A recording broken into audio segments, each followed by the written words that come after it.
전통적인 유교 가정에서 자라신 분들은 우리 대한민국 이 한반도에서 드려지는 전통적인 예배가 아주 단순하고 그리고 단 하나의 예배인 제사가 아주 단순하고 단 하나의 제사인 것을 알 것입니다. 우리가 드리는 이 제사는 조상을 향한 제사예요. 음식을 가득 차려놓고, 물론 지방에 따라 좀 다를 수 있겠죠. 해안가는 해물이 많고요, 내륙지대는 육고기가 많습니다. 그 어르신이 살아계실 때 좋아했던 그 각종 진귀한 과일과 음식들을 넣고 지방에 불을 피우고 수저를 이제 꽂아놓고서 어르신을 공경하는 의미로 절을 함으로 제사는 완성됩니다. 그런데 하나님께서 이스라엘 백성들에게 명했던 제사는 그렇게 단순하지가 않습니다. 복잡해요. 레위기를 읽다가 왜 사람들이 성경에 읽기를 중단하고 시험에 드는가? 이 복잡한 것을 생각하기 싫어서 멈춘단 말이죠. 그런데 아무리 복잡한 것도 약탕기에 넣어서 졸이고 졸이면 단순해져요. 이 복잡한 제사가 아주 단순해지는 것입니다. 유대인들이 드리는 이 제사는 많아봐야 20개, 30개가 되는 것이 아니고 5대 제사입니다. 몇 대 제사? 이 제사 안에, 이 제사 모든 제사가 예수님을 향해서 집중하고 있습니다. 첫 번째 제사 따라해볼까요? 번제. 번제는 가죽만 벗겨놓고 전체를 불태워드리는 제사입니다. 우리 예수님께서 생애 전체를 불살라서 십자가에 자신을 하나님께 바치셨습니다. 번제는 그런 거로 100% 헌신, 100% 희생을 의미합니다. 우리가 예수님을 만나고 은혜를 받으면 예수님 내 인생의 일부를 드리겠습니다, 이게 아니에요. 이 예수님의 은혜가 큰 만큼, 십자가의 복음이 너무 중대한 만큼 내 생애 전체를 하나님께 드리는 것입니다. 번제로 드리는 것이죠. 두 번째 제사 따라해볼까요? 소제. 소제, 5대 제사 중에서 유일하게 식물로 곡물로 드리는 제사입니다. 가을철 풍성하게 열매 맺을 때 그 수확에 가장 익은 곡식을 주님 감사합니다 드렸고, 성막에서 아침 저녁으로 제사를 곡물로 드렸습니다. 그래서 이 제사는 감사의 제사입니다. 세 번째, 화목제. 화목제는 하나님과 나 사이에, 원수와 나 사이에 어그러진 관계를 회복하는 화목의 관계를 형성하는 제사고, 그래서 화목이 목표입니다. 네 번째, 속죄제. 사실은 이 모든 제사 안에 속죄 의미가 있어요. 왜냐하면 나를 하나님께 헌신하려면 먼저 죄를 속해야 되잖아요.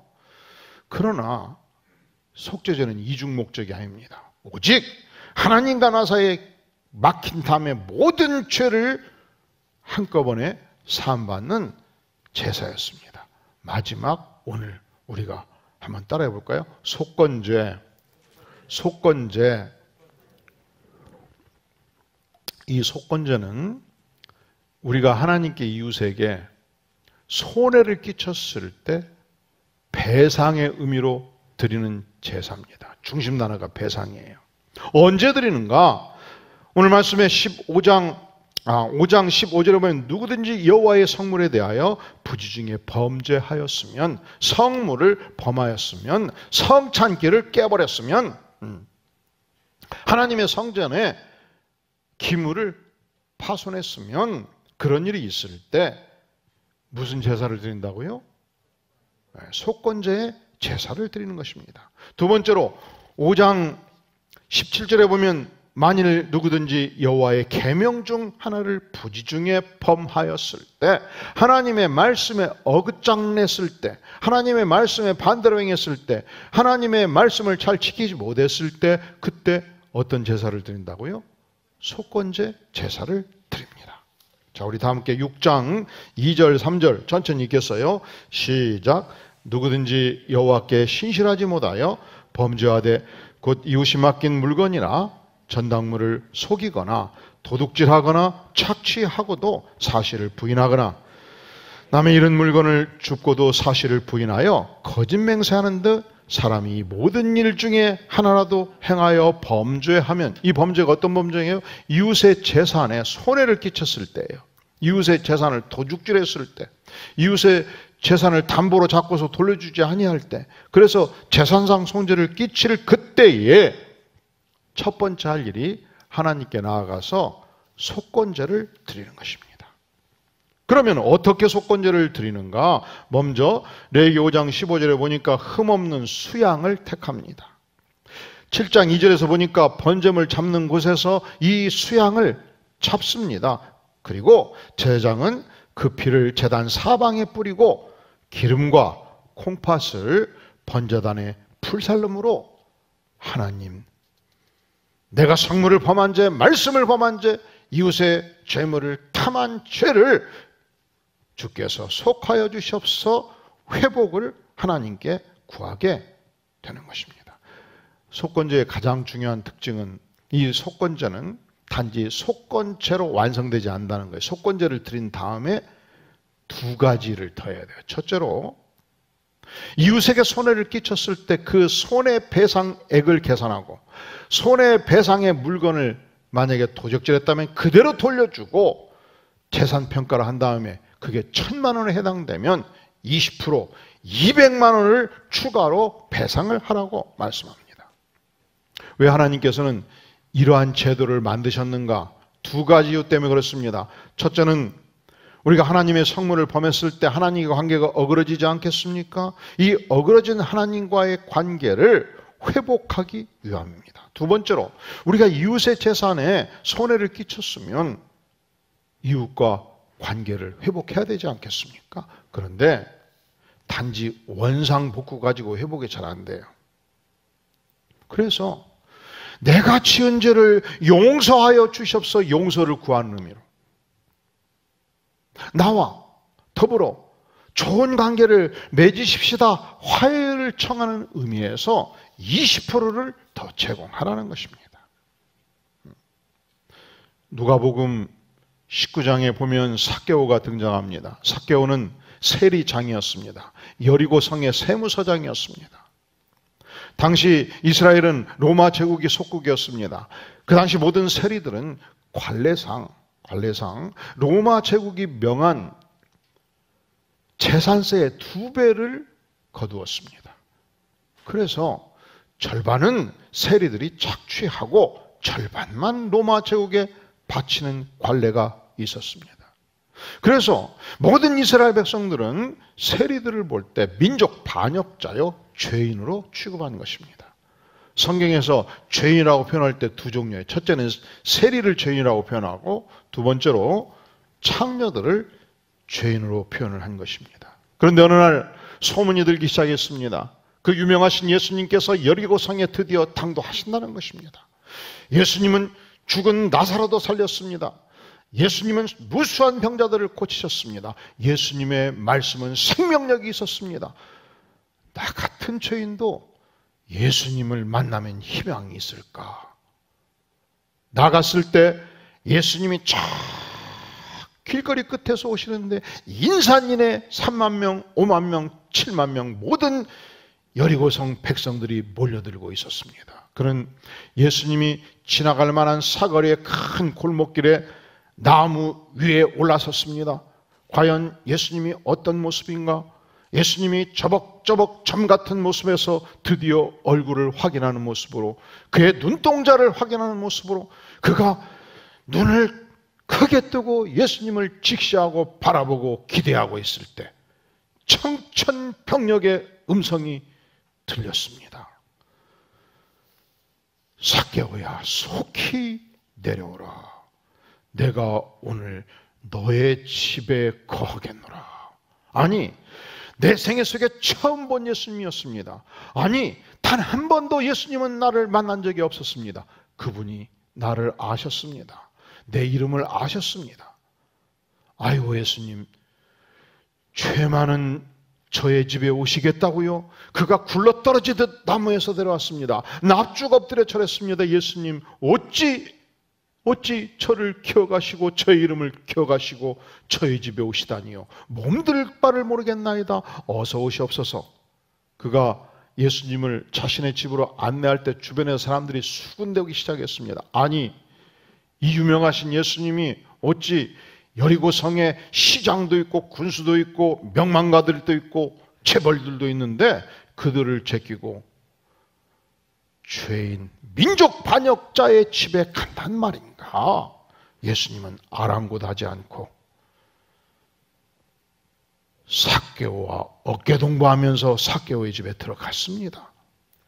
삭개오는 예수님을 만나고 예수님의 음성을 듣고 인생의 결단을 내립니다.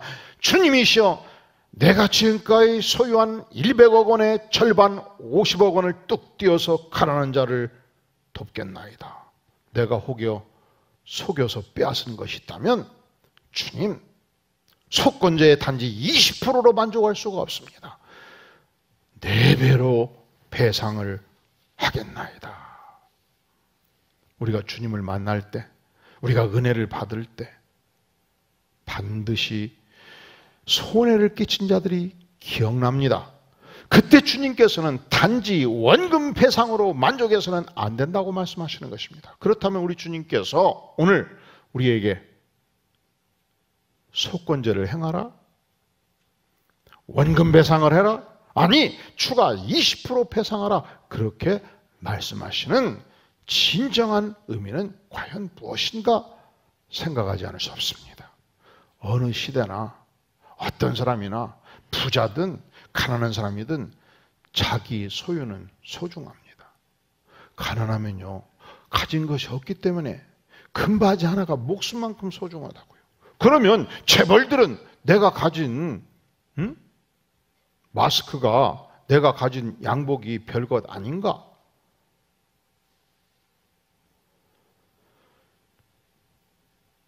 바삐 움직이다 보면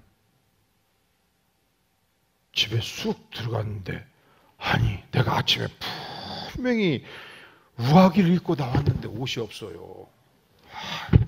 그러면 좋은 분이 잘 입겠지 하고 잊어버릴까요? 곰곰이 생각하지요. 응? 이 옷이 나로부터 어디서 떨어졌냐? 내가 오전에 2집 신방을 했는데 그 집에 있을까? 내가 교회 3층과 5층을 들렸는데 5층에 있을까? 곰곰이 생각하지요. 그리고 저녁 9시가 안 넘었으면 전화를 합니다. 아이고, 목사님, 우리 집에 우아기 놓고 갔더라고요, 양복. 그러면 제가 찾겠습니까? 알아서 입으세요 하겠습니까? 모르시겠어요? 누구나 자기 소유는 소중하다고요. 그런데 살다 보면 이렇게 엉키고 저렇게 엉키고 혹시 또 어떤 욕심이 나서 남의 것을 그냥 가지고 왔으면 잊어버리고 살았는데 은혜 받고 교회 와서 성령 충만하니까 그 죄가 생각난단 말이죠. 그러면 어떻게 하는가? 그 시대는 3가지를 했어요. 속건제를 드리고 원금을 배상하고 그리고 20%를 추가로 배상을 한 것입니다. 이것은 무엇을 말합니까? 우리 하나님은 우리가 어그러진 관계에서, 뒤틀린 관계에서, 깨어진 관계에서 그냥 사는 것을 절대로 원치 않는다는 것입니다. 우리 하나님은 우리가 회복의 관계, 바른 관계, 완성된 관계 속에서 살기를 간절히 원하십니다. 왜 하나님께서는 추가 배상까지 하라 하시는가? 그 진정한 의미가 무엇인가? 첫째로 하나님은 하나님의 자녀들이 바른 관계의 회복을 간절히 원하신다는 거예요. 하나님은 내가 이웃과 원수 관계 맺고 살기를 원치 아니하십니다. 과거에 우리 어르신들은 자녀들을 참 많이 낳았습니다. 저의 셋째 작은아버지는, 작은어머니는 큰딸이신데 자매가 11명이에요. 마지막 아들 낳고 끝났어요. 그 시대는 그렇게 많이 낳았어요. 그런데 우리 어르신들이 말이죠. 어르신들이 국가 정치 지도자 2사람이 박 터지게 싸울 때 그 일로 잠을 못 주무신 자, 그런 일은 없어요. 때로 대한민국의 1대 재벌과 3대 재벌이 재산이 엉켜가지고 소송이 걸린다? 그것 때문에 우리 어르신들이 잠을 못 주무신다? 그런 일 없어요.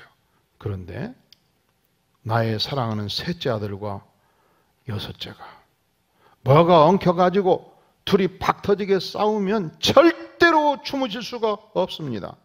우리 전능하신 하나님, 그분이 우리의 아버지이실진데 아들들이, 형제들이 불편한 관계에 있을 때 우리 하나님께서 주무시지, 하나님은 졸지도 아니시고 주무시지도 아니시고 말이 좀 다르지만 의인화 표현할 때 결코 주무실 수가 없다 이 말입니다. 왜 하나님은 추가 배상까지 하라 하신가? 우리 하나님은 우리가 바른 관계 속에서 살 때 행복할 것을 아셨습니다. 저희 목회 스승이신 홍정림 목사님께서 올해가 8순이신데 뜻밖의 이런 고백을 하셨습니다. 8순이 됐다니 감사합니다. 주님께 붙잡혀 사역을 시작한 이래 수고와 슬픔을 느낄 틈도 없이 여기까지 왔습니다. 문제는 주변 사람들의 수고와 슬픔을 보지 못하고 달려왔다는 사실입니다. 앞으로 주님 만나는 날까지 수고와 슬픔을 많이 기억하고 기도하고자 합니다. 그간 미숙한 제가 수고와 고통을, 슬픔을 여러분들에게 안겨주었다면 용서를 구합니다. 그리고 동행하신 분들에게 진심으로 감사드립니다. 제가 30대 중반에 그분을 처음 뵙고 33년을 교제해 오는데 그분은 언어의 연금술사입니다. 그분이 한국교회 지도자로서 또 남북 나눔운동 총재로서 사역을 할 때 어찌 주변에 공격하는 화살을 쏘아대는 인물들이 없었겠습니까? 단 한 번도 그분은 자기의 적대 세력을 향해서 상처 주는 말씀을 하신 것을 본 적이 없습니다. 특별히 격려 은사가 강하신 분이십니다. 그런데 어찌 8순이 되어서 그런 고백을 하실까? 저는 주변 사람들의 수고와 슬픔을 많이 돌보지 못했습니다.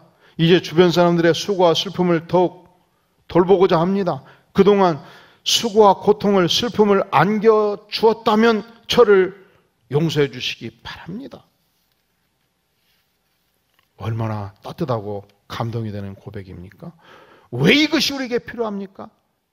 하나님은 이 속건제를 통해서 우리가, 하나님의 백성들이 온전한 관계 회복하기를 간절히 원하신다는 것입니다. 단지 속건제로 안 되기 때문에 온전히 배상하고 20% 추가 배상하라 말씀하지 않습니까?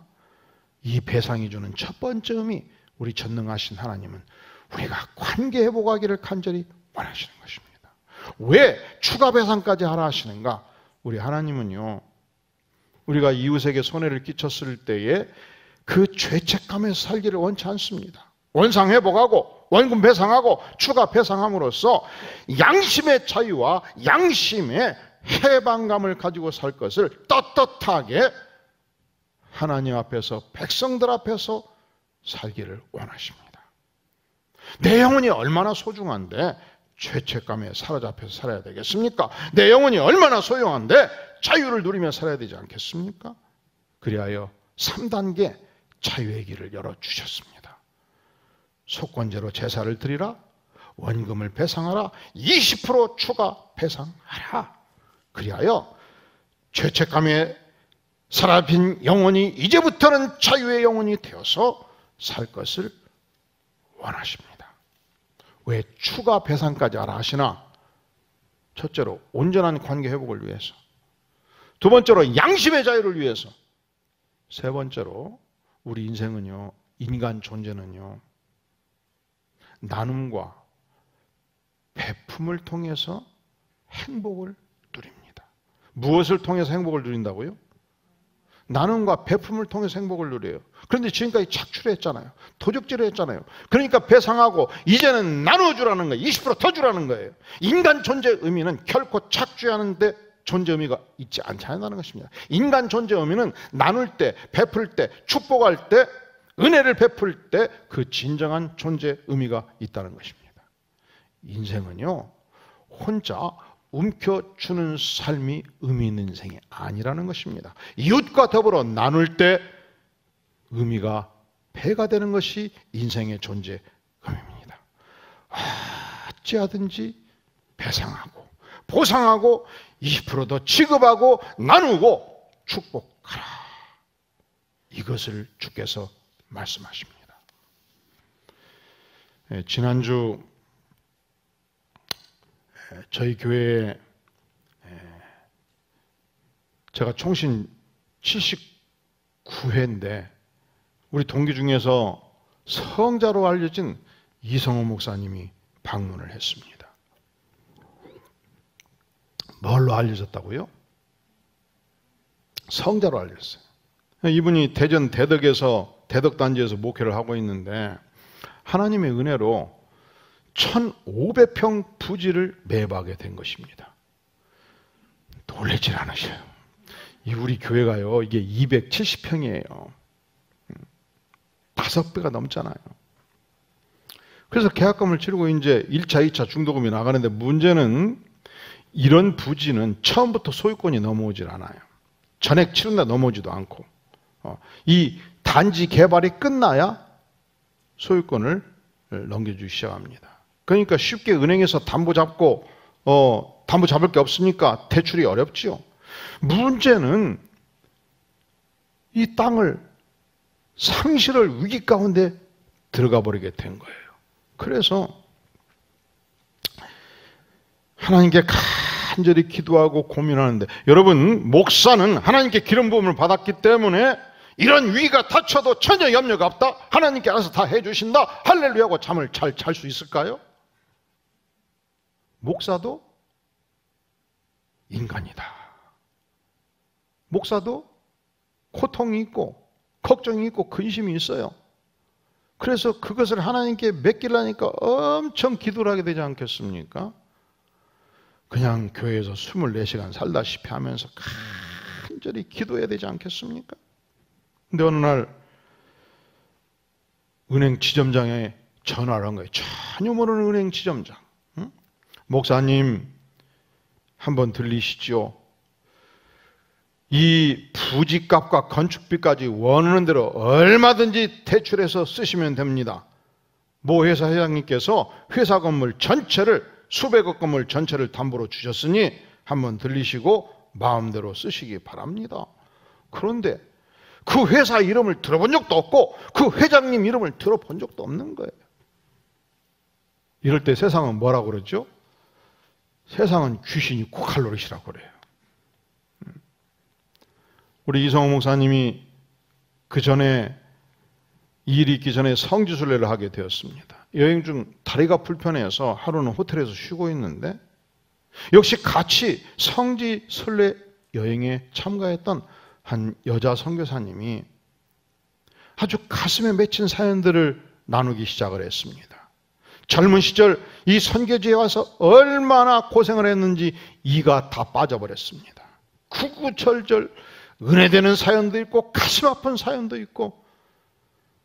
그런데 성지순례를 마치게 되었을 때 거의 영양실조 걸리다시피 한 이 선교사님을 달래서 자기 집으로 모셨습니다. 2달간 열심히 부부가 공양을 해서 신체를 회복하게 만들었고 2,700만 원을 들여가지고 임플란트를 해가지고 이를 다 박아준 거예요. 여러분, 이 관리 잘하세요. 이 속에 집 한 채 짓는다고 그러잖아요. 그래서 심신을 회복하고 이제 기력을 회복하고 은혜가 충만하니까 이 은혜라는 것이 성령의 은혜도 필요하고 우리가 신체가 건강해야 또 은혜도 역사하지 않겠습니까? 심신을 회복하고 은혜가 회복되니까 늑달같이 다시 선교지로 들어가서 선교 사역을 시작을 한 것입니다.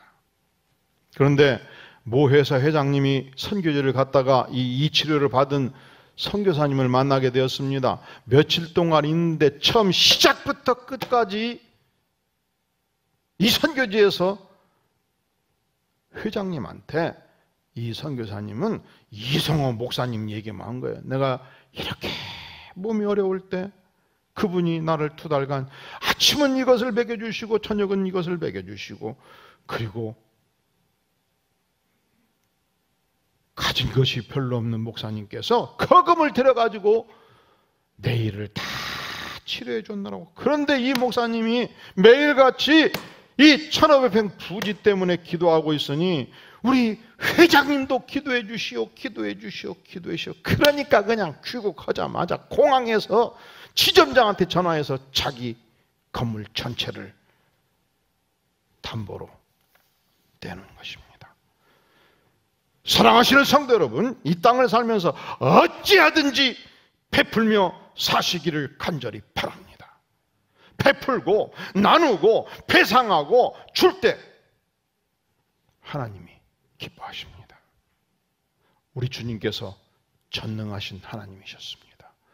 이 땅에 오셔서 우리를 대신해서 우리가 갚아야 될 그 모든 손해배상을 전신의 몸을 드림으로 대신 갚아주셨습니다. 그리고 주께서 나를 따르라 명하십니다. 기도하시겠습니다.